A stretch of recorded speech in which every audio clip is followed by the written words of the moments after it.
Sebelum melanjutkan dialog, kita akan melihat kutipan pernyataan mantan Kepala BAIS Laksamana Muda Purnawirawan Soleman Ponto.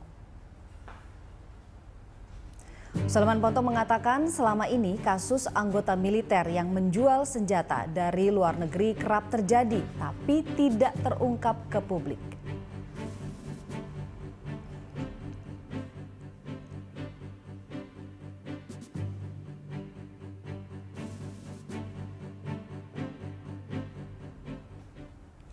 Saya tanya ke Pak Bobi nih, Pak Bobi bagaimana Anda melihatnya? Ini memang sudah biasa tapi tidak terungkap saja.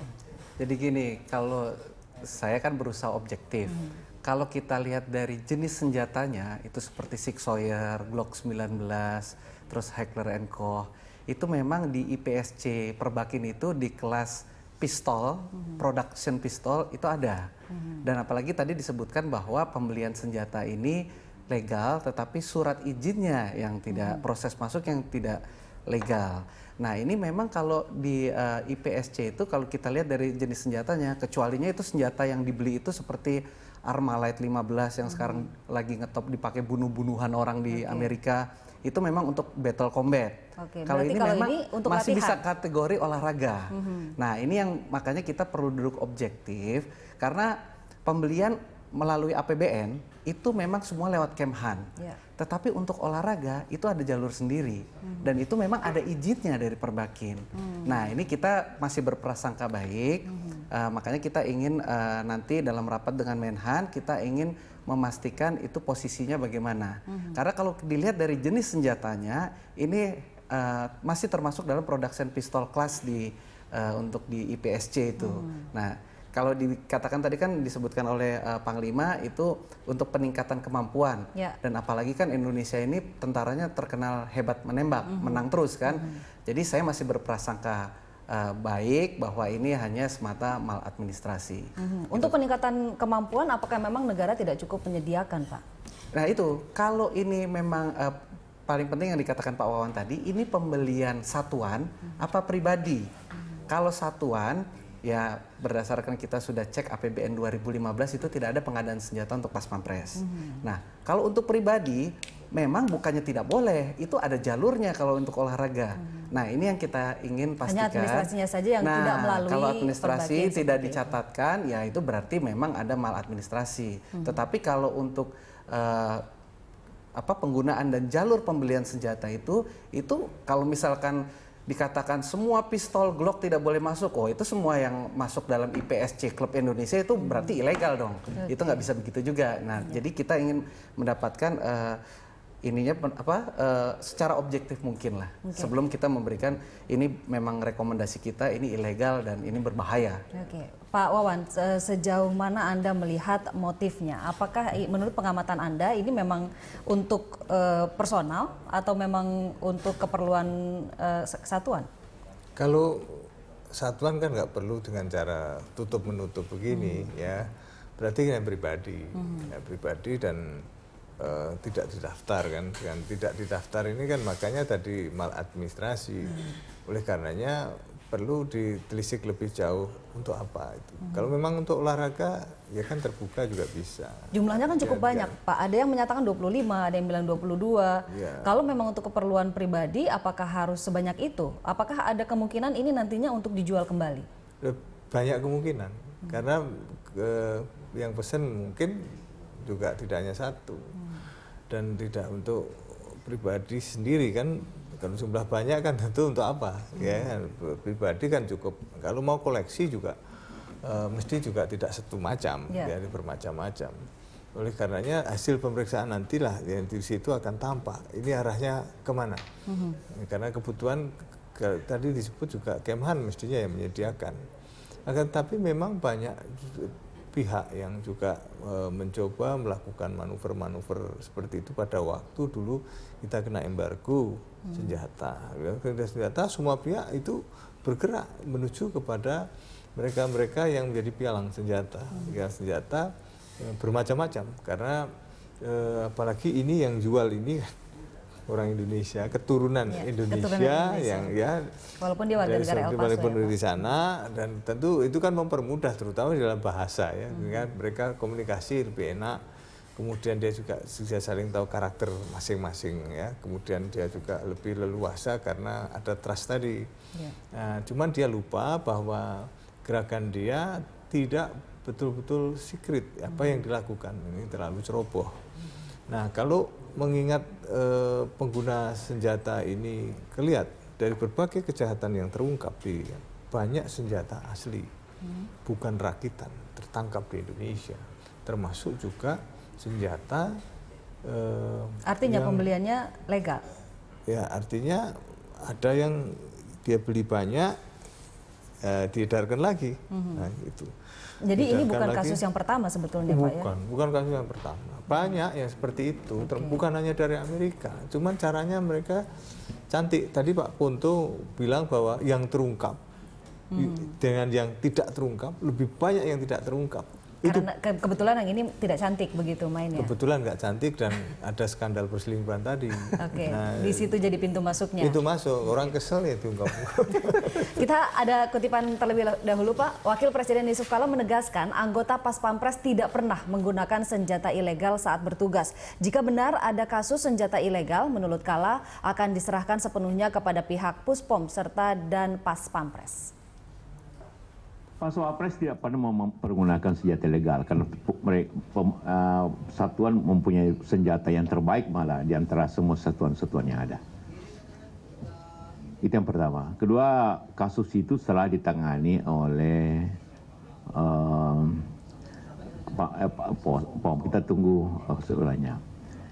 Tapi Anda tahu semua, di Amerika beli senjata itu legal-legal saja. Sama orang beli sepeda motor lah, bahwa mana kau punya KTP catat kan. Ya sama, biasa-biasa saja. Jadi menjual senjata dan membeli senjata di Amerika bukan yang salah. Ya. Dan saya yakin Pas Pampres itu kalau personal itu justru untuk meningkatkan kemampuannya. Mungkin pakai latihan apa. Tapi ya kalau senjata untuk diri sendiri, untuk tugas, itu yang terbaik dan terus semua satuan yang ada. Ya, kita akan lanjutkan perbincangan kita di Prime Time Talk. Pemirsa, pembeliannya memang legal. Di Amerika Serikat jual beli senjata satu hal biasa. Tapi kan permasalahannya adalah masuk ke Indonesianya ini. Nah, kalau tadi Bapak menyebut-nyebut soal pintu masuk yang dari perselingkuhan, apakah kasus ini bisa menjadi pintu masuk tersendiri untuk pengungkapan kasus-kasus pembelian senjata ilegal dari Amerika Serikat? Kalau mau ditelusur, apakah ini yang pertama kali atau sebelumnya ada dari yang bersangkutan. Tapi yang namanya pialang, maklar lah itu pasti jual ke banyak orang, tidak hanya satu dua, sampai terdengar berita bahwa dia pialang, itu sudah dari mulut ke mulut. Dan yang penting jaminan masuknya itu aman, kan begitu. Dan keluarnya di sana aman. Oke, di sana legal, bisa beli banyak terjadi di sana, memang boleh. Akan tetapi untuk keluar ke negara lain perlu ada sertifikasi. Ya. Di Yaman sama, orang beli di pasar-pasar dijual untuk itu, seperti itu. Tapi kan untuk membawa ke negeri kita itu perlu dokumentasi dan tidak sembarang itu. Peredaran senjata gelap yang mestinya sudah dikandangkan AK-47 itu luar biasa. Dan bahkan kalau dalam bentuk grosiran dalam jumlah banyak bisa $50 per pucuk, ya kan? Dan itu semuanya tentu tidak bersertifikat, karena namanya juga di black market seperti ini. Nah, oleh karenanya kalau tadi ditanyakan apakah ini banyak, banyak. Persoalannya adalah karena ini menyangkut nama besar sebuah kesatuan. Nah, ini kan perlu diverifikasi. Jangan sampai menjadi keliru pendapat atau kesalahpahaman bahwa ini seolah-olah kata artinya dan Pas Pampres harus bicara, mengeluarkan keterangan resmi seperti itu. Ya, dan Pas Pampresnya kan waktu itu masih Pak Andika ya Pak Andika yang sekarang. Cuman karena sudah shake-hand untuk setelah terima jabatan, ya tentu ini akan beralih kepada yang baru untuk memberikan suatu penjelasan. Dan kita ingin supaya ini semua di clearance ya supaya tidak, maka perlu ya ada sanksi administrasi maupun juga sanksi disiplin. Oke, ini satu hal yang saya garis bawahi. Ini semua harus clear. Nah, dari DPR sendiri seberapa serius atau seberapa jauh akan menyelidiki kasus ini atau meminta keterangan lah paling tidak? Jadi kita masih berprasangka baik bahwa ngelihat jenisnya ini adalah kan pistol-pistol high quality semua ini. Itu untuk sport. Nah, kita ingin meminta penjelasan resmi dari pemerintah bagaimana posisi kasus ini. Kalau memang ilegal itu sudah ada jalannya. Kalau ini memang legal hanya maladministrasi, saya sepakat dengan yang Pak Wawan bilang ya sanksi administrasi. Tetapi memang paling utama kalau ini institusi atau pribadi itu pertama yang harus dipisahkan dulu. Apakah institusi ataukah pribadi. Lantas kedua, kalau memang yang dikatakan tadi oleh Mbak Ani, kita ingin mereconcile berapa banyak sih senjata dari Amerika, sebenarnya mudah saja. Senjata-senjata yang disebutkan jenisnya itu kan yang high quality semua. Maksudnya yang bergengsi lah untuk di dunia perpistolan ini. Gampang saja kan, berapa yang ada di munition list di Amerika, berapa yang keluar izin di sini sebagai kontrak militer, mana yang untuk sport sipil. Itu sebenarnya mudah sekali kalau direkonsel asal ada kemauan dari kita. Oke, itu yang surat-suratnya jelas, Pak. Kalau yang suratnya tidak jelas? Ya kan ketahuan. Di sana dari Amerika belinya Keluarnya keluarnya banyak. berapa, sini terima suratnya, izinnya keluar berapa. Oke, Mana Pak, yang ini militer, semakin mana yang lama bolanya semakin liar, Pak. Apakah DPR punya tenggat waktu untuk meminta keterangan atau mulai melakukan penyelidikan untuk kasus ini?